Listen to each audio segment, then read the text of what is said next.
¿La reconocen? Yo supongo que sí, creo que esta melodía la tenemos todos en la cabeza. Es ya un himno de la física, una obra de Hans Zimmer que forma parte de la banda sonora de la película Interstellar, una película que ocupa un lugar muy especial en nuestros corazones. Claro, por la física que tiene. Los protagonistas son agujeros negros, viajes en el espacio y la relatividad general. Pero para mí es más especial aún. Y es que, todavía lo recuerdo con mucho cariño, ese fue mi primer vídeo viral. Aquel joven santaolalla que en 2016 comenzaba a subir vídeos de física a YouTube. ¿Lo recuerdan? Pues sí, fue muy especial para mí. Claro, empezaba a hacer divulgación, en 2016 nadie me conocía y de repente fue mi primer vídeo que comenzó la gente a compartir, comenzó a comentar y que iniciaba esta carrera pues que tantos años después pues no ha parado. Y en ese momento, mientras yo estaba grabando eso, pues no tenía ni idea de todo lo que pasaría después. Pero yo lo puedo asegurar, ese fue el inicio de todo, de las giras, de los libros, de las conferencias, de tantos momentos tan bonitos que he vivido. De ahí que tenga tanto cariño y tanto agradecimiento a esta película, que como digo, forma parte también de mi historia de vida. Pero claro, yo en ese momento no imaginaba que todo esto me fuera a ocurrir a mí. Y yo estoy seguro de que si alguien viene y le dice a ese Javier de 2016 que está grabando ese vídeo hablando de Interstellar, que en el futuro va a poder conocer a la persona que creó la película, que fue sucesor de Sagan, que convenció a Nolan de dirigirla, que inspiró al personaje del profesor y que revisó toda la física que aparece ahí. Hablamos de todo un premio Nobel en física por las ondas gravitacionales, amigo de Hawking, alumno de Wheeler, compañero de Feynman y mayor experto en relatividad del mundo. Pues yo, si me cuentan esto, pues yo simplemente pensaría que la persona que me lo está diciendo está loca, que algo así es imposible, que no tiene sentido. Pues amigos y amigas, hasta el sueño más increíble se puede hacer realidad, y el otro día ocurrió. Pude conocer a la mente detrás de esta película, de Interstellar. Su nombre, grábatelo bien, es Kip Thorne. Y no solo es un genio de la física, uno de los científicos más importantes de la segunda mitad del siglo pasado, quizás el mayor experto del mundo en agujeros negros y relatividad, alumno de Wheeler, compañero de Feynman y Hawking, y por cierto premio Nobel en física por las ondas gravitacionales. Pero es que también es una mente creativa, toca varios instrumentos, le encanta la poesía y por supuesto también la divulgación científica. Él un día soñó que podía emular a Sagan ser su sucesor y mira tú, lo consiguió. Estamos hablando de la mente detrás de la película Interstellar. Y como les cuento, yo me pude ver con él y me contó cómo surgió todos. Atentos al cóctel porque no tiene desperdicio. Está Sagan, un agujero negro fallido, unas citas ciegas con una productora de Hollywood, Steven Spielberg, es que esta historia aquí no falta nada. Además, hablaremos de los fallos científicos de la película, cómo fue conocer a Matthew McConaughey, lo que aprendió de agujeros negros con las simulaciones, además de anécdotas con Sagan, muchísimo más. Una hora hablando con uno de los mayores genios de nuestra era, que por cierto Kip, que siendo una persona de 90 años y con una agenda completísima, me ha querido dedicar una hora de su tiempo, además con todo el cariño del mundo. Muchas gracias Kip, una persona increíble. Y todo esto se lo tengo que agradecer al festival Starmus por hacerlo posible, por invitarme y por ponerme en contacto con él. Hablo de unos festivales más importantes de ciencia en todo el mundo, que mezcla ponencias de grandes científicos con conciertos increíbles. Un festival que organizan Brian May y Garik Israelian y que me dio esta excelente oportunidad. Así que gracias a Brian, gracias a Garik, gracias a Breso, a Alejandro y a todas las personas involucradas. Creo que es un agradecimiento que va de parte de todos nosotros, porque vamos a disfrutar de un vídeo increíble. Así que listo para que te estalle el cerebro. Imagina que eres un gran físico, haces la tesis con John Wheeler, que es uno de los genios del siglo pasado, trabajas con algunas de las mentes más increíbles de todos los tiempos, como Hawking o Penrose, te enfocas en los agujeros de gusano, los agujeros negros, la relatividad, y un día sueñas con que el trabajo de tu vida puede formar parte de una película, de acción, de Hollywood, y esa película además se convierte en una obra maestra de todos los tiempos. Pues esto y mucho más forma parte de la génesis de Interstellar. La historia es verdaderamente fascinante y empezó hace unos 30 años con una persona muy querida por todos nosotros, el astrónomo Carl Sagan, que era por cierto amigo de esta persona, de Kip Thorne. Así que cuando me junté con Kip Thorne allí en Bratislava, lo primero que se me ocurrió preguntarle fue sobre esta historia, cómo surgió todo y cómo fue ser amigo de Sagan. Nos lo cuenta así. Yeah, Carl and I had been close friends going back to the early 1970s when he would come to Caltech and JPL, the Jet Propulsion Laboratory, which was in charge of all of the interplanetary missions, the things that went beyond Earth orbit, basically, or the moon. He would come out to Caltech when there were interplanetary missions being run out of JPL because he was deeply involved in that, the exploration of the planets.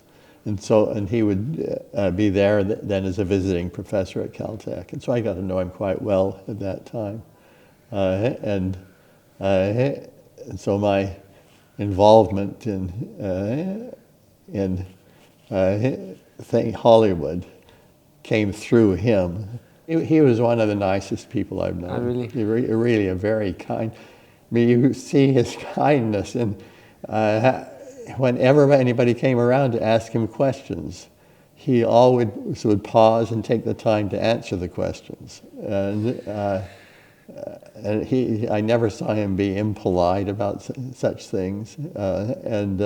I mean, he was just a very sweet man. Estamos en los años 80. Para entonces Carl estaba terminando su novela Contact, sobre una astrofísica que conseguía contactar con extraterrestres. Carl tenía serias dudas. Quería que su protagonista pudiera viajar a las estrellas, a Vega, pero no sabía cómo. Quizás se preguntó, ¿un agujero negro funcionaría? Quizás sería una buena idea, pero convendría chequearlo. Así que probó a preguntar a la persona experta en agujeros negros, que además era su amigo, Kip Thorne. Así lo cuenta Kip en su libro Agujeros Negros y Tiempo Curvo. Un librazo. Acababa de dar mi última clase del año académico 84-85 y me estaba hundiendo en el sillón de mi despacho para dejar reposar la adrenalina cuando sonó el teléfono. Era Carl Sagan. Siento molestarte, Kip, dijo él, pero estoy a punto de acabar una novela sobre el primer contacto de la raza humana con una civilización extraterrestre y estoy preocupado. Quiero que la parte científica sea lo más exacta posible. ¿Podrías aconsejarme? Por supuesto que lo haría. Acabo de poner voz a Sagan, qué loco, ¿no? Bueno, el caso es que Sagan se puso en marcha y envió una copia de la novela a Kip. Y este se fue de viaje con su mujer en coche, desde Pasadena hasta Santa Cruz. Pues mientras su mujer conducía, él leía la novela de Sagan y pensaba. Y se dio cuenta de una cosa. Carl Sagan tenía un problema. Había elegido un agujero negro para saltar al hiperespacio y viajar a la estrella Vega, a 26 años luz de aquí. Pero lo de lo que se dio cuenta Kip es que esto es imposible. Los agujeros negros están bombardeados por fluctuaciones electromagnéticas de baja energía del vacío que caen en el agujero negro. Al caer estas fluctuaciones en el agujero por gravedad, se van haciendo más y más energéticas hasta volverse explosivas sobre cualquier túnel o instrumento que quieras usar para viajar por el hiperespacio. Esa solución, desde el punto de vista de la física, simplemente no podía valer. Así sobrevino la decepción. Pero en el viaje de vuelta, Kip tuvo una iluminación. Él, en el libro, lo escribe así. En algún lugar, al oeste de Fresno, en la carretera Interestatal 5, me vino una chispa de una idea. Quizás Carl podría reemplazar su agujero negro por un agujero de gusano a través del espacio.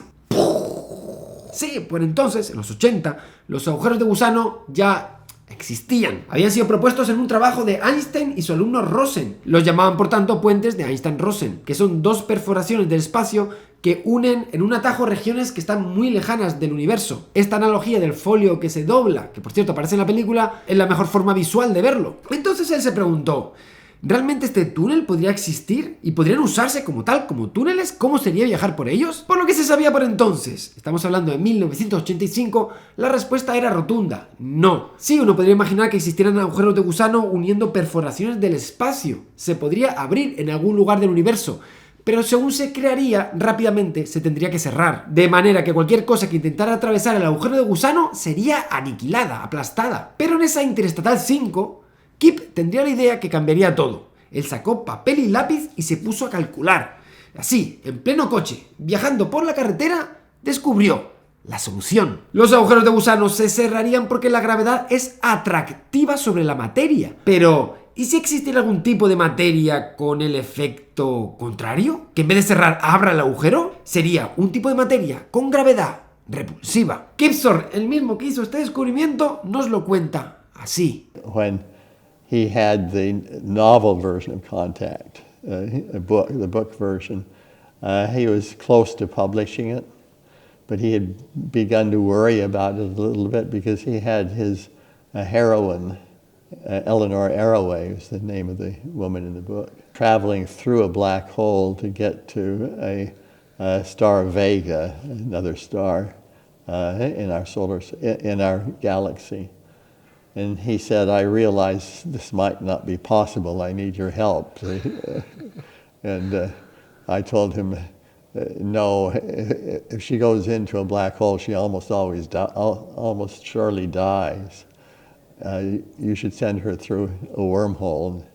Wormholes were not well known to people at that time, but John Wheeler, who was my PhD advisor, had thought a lot about them in the period when I was a student, and back in the 50s and early 60s. And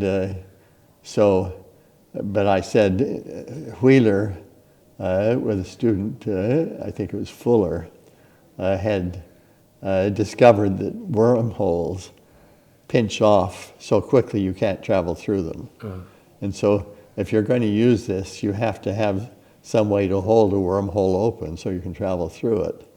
And so I did a little calculation to just see what was required to hold a wormhole open.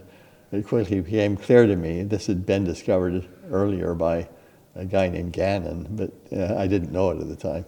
Quickly became clear that if you want to hold a wormhole open, you have to put inside it something that repels gravitationally. What I did know about that most physicists didn't know, was that such material, I call it exotic material, really does exist in the universe. It's due to quantum physics. There are things called vacuum fluctuations. These are, if you have a box and you remove from the box everything that can be removed, what you're left inside is fluctuations of everything that could have been in the box, fluctuating in and out of existence. It's very, very weird, but it appears and then disappears in very random ways, and it has zero energy and doesn't gravitate, or so we believed in the laws of physics were saying. And it seemed quite clear to me, and I think this is generally accepted by physicists, that if you borrow some of the fluctuations from this region and put them over there, the stuff over here there will be extra fluctuations, and over here that will pull gravitationally, and where you borrowed from will repel gravitationally. It has less fluctuations. This goes under the fancy name renormalization of these fluctuations. But so exotic material is after this renormalization. If you have a reduced amount of fluctuations because it's been loaned somewhere else, it will repel.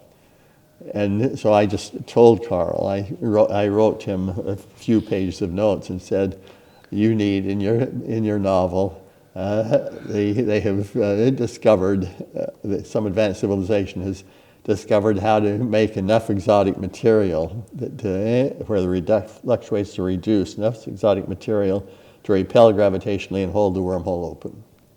And so he used that in the novel and had a nice acknowledgement of me at the end of the novel. That's one of the things I'm famous for. I'm particularly famous for being acknowledged in that novel and being on The Big Bang Theory and TV. Those are my great fame. Anyway, so that's how I got into this business of wormholes and exotic matter.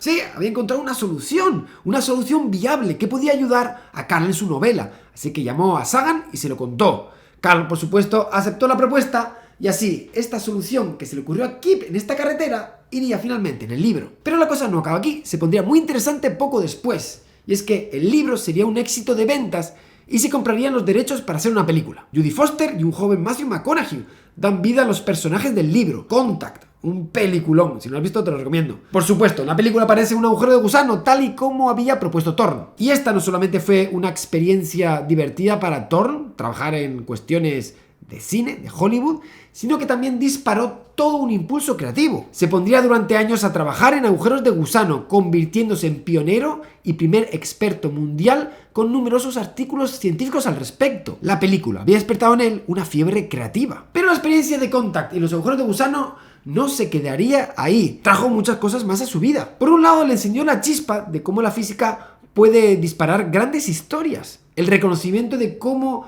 una película puede ayudar a divulgar y hacer conocida la física al público general. Y algo quizás aún más importante. Con esta historia conoció a una mujer, la productora de la película de Sagan, Linda Obst, y la conoció, según me pudo contar, de la forma más cómica posible. Con un date, una cita ciegas, un ontas te pago el Uber. Kip en ese momento estaba recién divorciado, lo mismo que Linda. Y Linda, después de la muerte de Sagan, buscaba algún científico con quien construir nuevas ideas.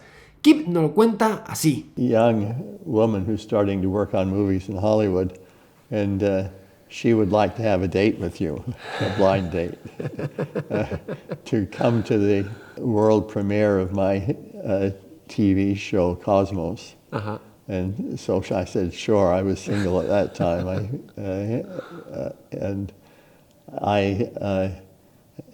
So I had a blind date with this woman. Her name was Linda Obst. She had been a science editor for the New York Times and had moved to Hollywood with her husband and then was getting divorced. And so it turned out she, in fact, would become the producer of Carl's movie Contact. And so I had that connection already with Hollywood through Carl and through a blind date with Linda Obst. He died not long after that movie came out.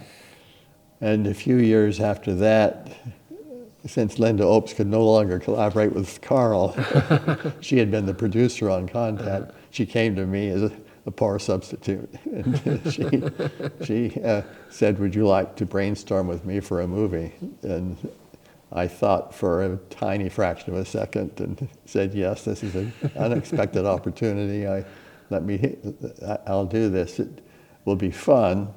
And perhaps through this, I could have a much bigger influence on young people to inspire them about science than I normally can as just a professor who never works with Hollywood. Yeah. This is just a powerful way to inspire people. So we agreed to do that, and that movie became Interstellar. Pero queremos profundizar sobre la película. ¿Cómo fue trabajar en Hollywood? ¿Cuál fue el mayor reto al que se enfrentó? ¿Cómo surgió el papel de profesor? ¿O cómo fue la relación con Nolan y los actores? La verdad es que la entrevista fue maravillosa. Escuchemos a Kip cómo nos lo cuenta. It's been 10 years now. You are going to celebrate 10 years of this idea. That's right. It's 10 years now. The studio is re-releasing Interstellar for another, hopefully, big successful run in theaters, I think this coming autumn, if my memory's right. Yeah. But since the moment you had the idea until it was recorded, it was like a big span of time. How was the situation for you? How you deal with it? Yeah, so frustration and everything. You know, the movie took about 9 years to come to fruition. That was quick. Really? Yeah, I devoted most of my career to trying to help experimental physicists detect gravitational waves. And I spent 50 years, a half a century on that. Yeah. This was only 9 years, nothing. And I learned, particularly in the case of gravitational waves, that if I pick something to do that's fun, then I don't mind if it takes a long time, and I'm willing to work hard on it to make it happen, and the whole process can be joyful, and that was the case also with Interstellar. What was your biggest challenge in this collision of worlds? I think the biggest challenge would have been working with the attorneys. They call them the shirts in Hollywood. They're the people who wear white shirts and ties. Working with the shirts, the attorneys, to deal with the legal aspects of this. Unfortunately, I never had to do that. Great. Linda told me at the beginning, if you're going to work on this movie, you have to have an attorney of your own that deals with all of that stuff. And so I went through Caltech, through the trustees to oversee Caltech. I got a recommendation of a superb attorney, and he just dealt with all of that for me, and I never had to think about it. And so So actually, I think the whole process was really quite enjoyable. And everybody I dealt with, from people high in the studio executives, through Christopher Nolan, who directed it, the actors, people like Anne Hathaway, and the actors on down, the visual effects people, the man who parked my car when I drove to the studio. Everybody was really enthusiastic about working with a real scientist to make a movie that was based on real science. They hadn't done this before. And the enthusiasm was just amazing from everybody. Uh-huh. Do you identify yourself somehow with the professor? Do you think there is something of you in this role? Well, so, when I was there and they were filming, who was it that plays the professor? Caine, Michael Caine? Michael Caine. See, it's terrible. At my age, I lose names. I lose the name of my son sometimes. I confuse him with my brother. So the first assistant director on the set, when they were filming in the professor's office, came over to me and said, Michael Caine would like to have a picture taken with you. And then my jaw dropped. He was the big star, Michael Caine, playing the professor. And I said, okay. And so Michael Caine came over and we had some pictures taken. And then a little bit later, Michael's wife appeared. I had never met her, sat down beside me, said, hi, I'm Michael's wife. He phoned me and said that you were on set and that I should come meet you. I said, why? I said, and she responded, because Christopher Nolan, the director, says that his character is based on you. Now, Chris never told me that, but that's what he told Michael Caine. And so evidently the professor is based on me, according to Michael. You say in the book that the work for Interstellar rose new ideas in physics, and even the material was published. So how was this for you, and what are the things that we learned from the movie? Well, the thing that was most interesting to me was in working on the visual effects together with Paul Franklin, who was the supervisor of visual effects, and with Oliver James, who was the chief scientist at DNEG, or Double Negative, it was then called, the visual effects house that was doing the visual effects. I worked with them to make the visual appearance of the black hole and the wormhole and matter in the vicinity, hot gas swirling around the black hole, images of light carried by light traveling through the wormhole, make it realistic. And we had to make it realistic by beginning with paintings that were of the hot disk of gas around the black hole, or paintings of nebulae on the other side of the wormhole, created by Eugenie von Tunzelmann, who is the lead artist, and her team. And we had to propagate the light around the black hole or through the wormhole to an IMAX camera and through the IMAX camera. And so we used mathematics to do that propagation. We had a mathematical description of the black hole or the wormhole. And from that mathematical description, we could see how the light rays were bent as they were traveling to the camera.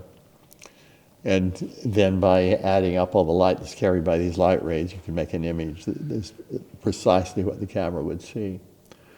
The trouble was that the images that were being made were not smooth. And the reason is that when the light rays two light rays coming off of, say, a disk of hot gas running side by side around the black hole, the warping of space and time pries the light rays apart.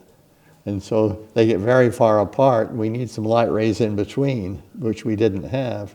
And even if you put some more light rays in between, even they get pried apart. The black holes are so extreme in what they do to the light rays that this method that everybody has always used to make such images, it failed.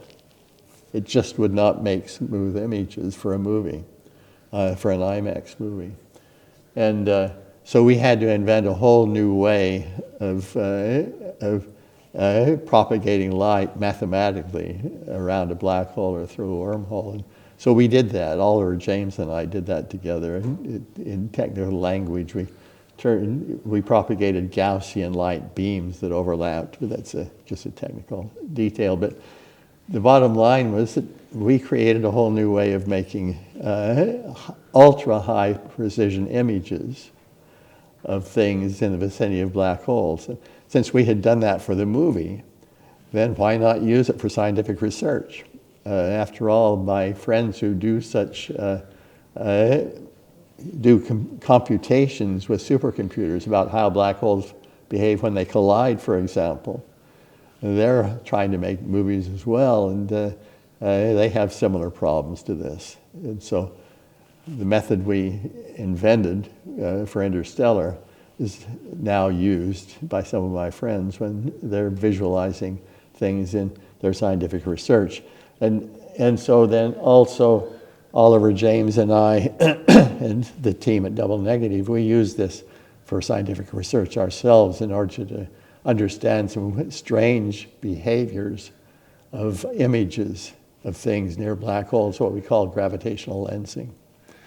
It's not a huge discovery, but it's really quite beautiful in terms of the things we saw about how light behaves, just very beautiful, and illustrates some very deep principles of physics that, in ways that I've never seen illustrated before.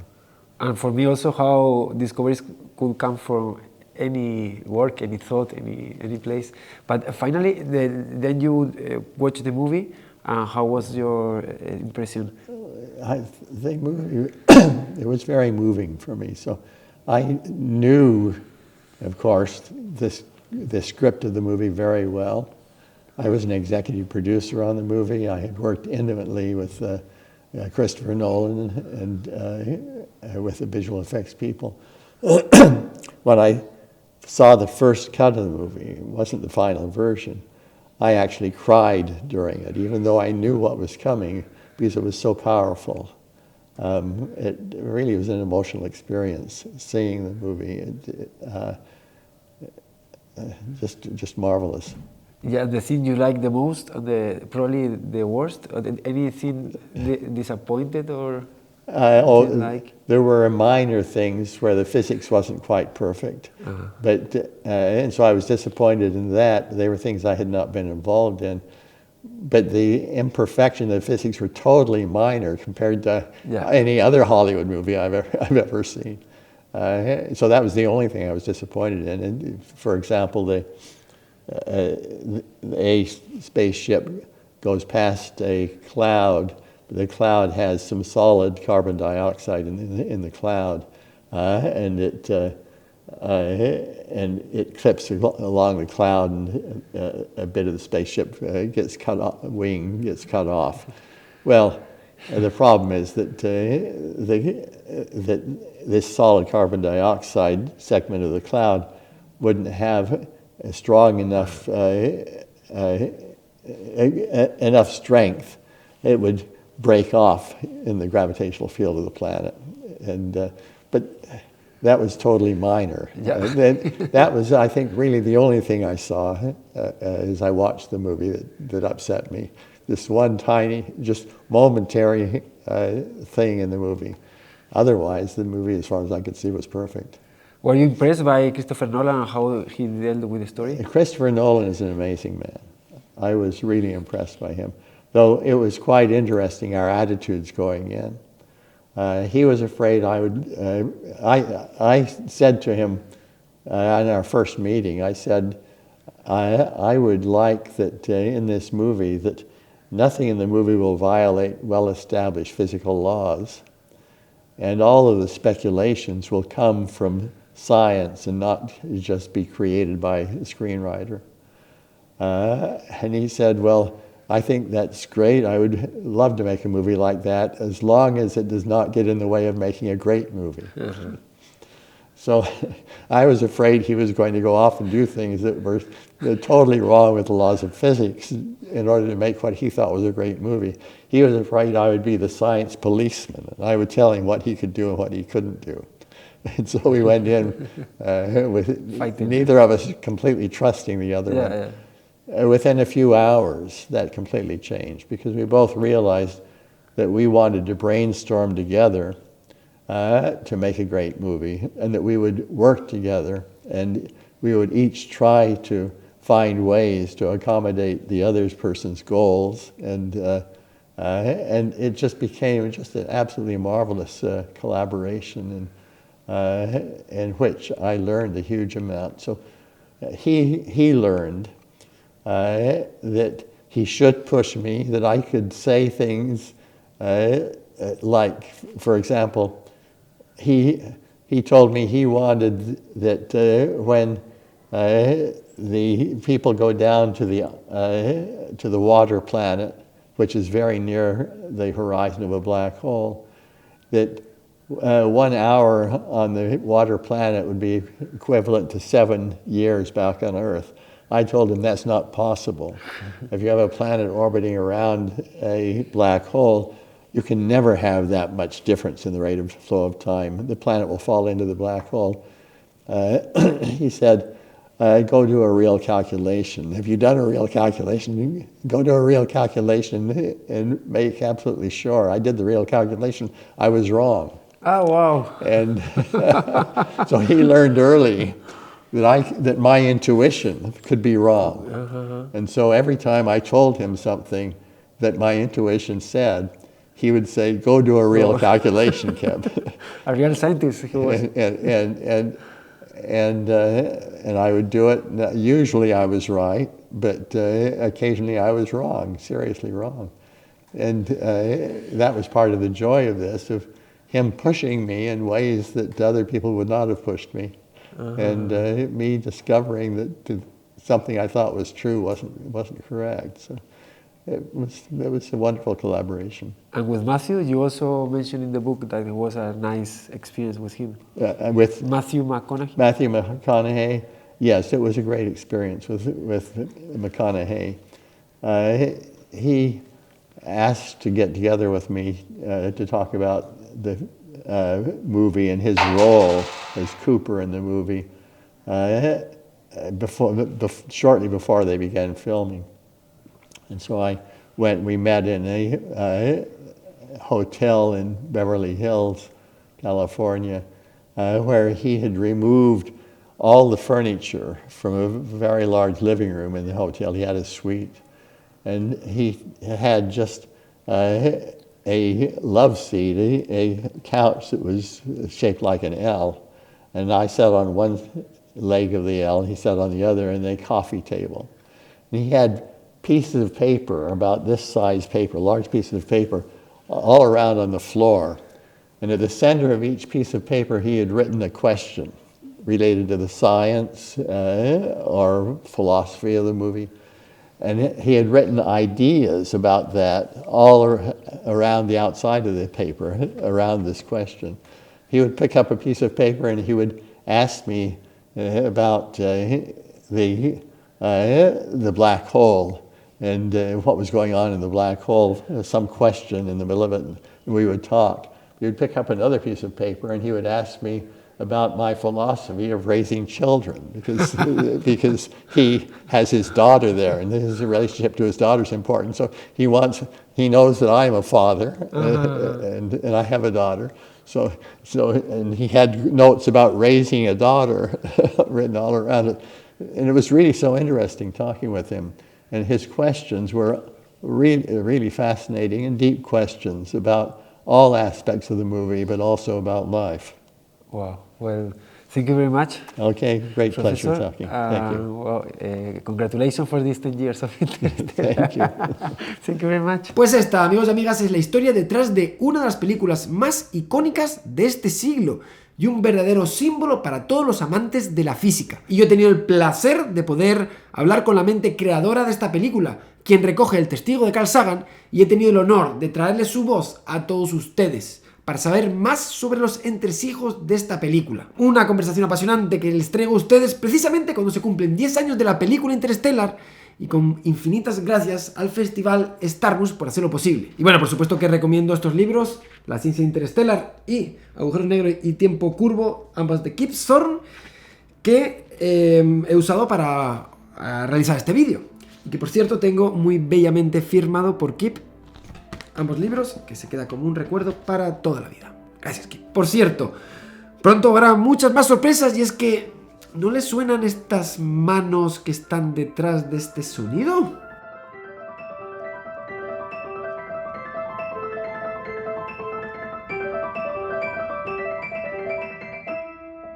¿Sí? ¿Le suena? ¿No? ¿No le suena? No, pues siga ahí, compañero, porque esta historia no ha terminado.